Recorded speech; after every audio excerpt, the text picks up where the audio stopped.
নমস্কাৰ 29 ছেপ্টেম্বৰৰ পৰীক্ষাৰ্থীলৈ মোৰ এটা সৰু উপদেশ থাকিব যাতে আপোনালোকৰ পৰীক্ষাত ভাল হয় পৰীক্ষাত সুন্দৰ ৰিজাল্ট আহে তাৰ কাৰণে মই আপোনালোকলৈ সৰু এটা সাধাৰণ উপদেশ দিম মই ইয়াৰ আগতে আপোনাক জনাইছিলো এডিআৰই পৰীক্ষাৰ কাৰণে আজিও মই আপোনাক জনাও আপোনালোকে কি কৰিব আমাৰ যেটো লং গুটি আছে লং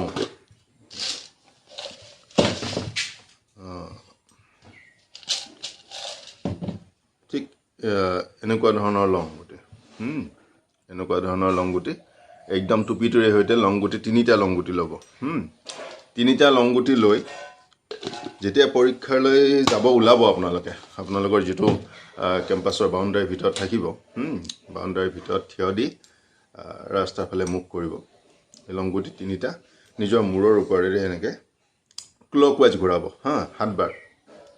ক্লকৱাইজ সাতবাৰ ঘূৰাব সাতবাৰ ঘূৰি পিছলৈকে দলিয়াই দিব তাৰ পিছত উশাহটো ল'ব উশাহটো লওঁতে বম ল'লে নিজৰ ৰাইট মানে শৰীৰখন আপোনালোকে ৰাস্তাত পেলাব আৰু উশাহটো এৰি দিব তাৰ পিছত কুণ্ডকেশ্বৰ মহাদেৱক স্মৰণ কৰি আপোনালোকে পৰীক্ষালৈ ওলাই যাওক নিশ্চয় সফলতা পাব ধন্যবাদ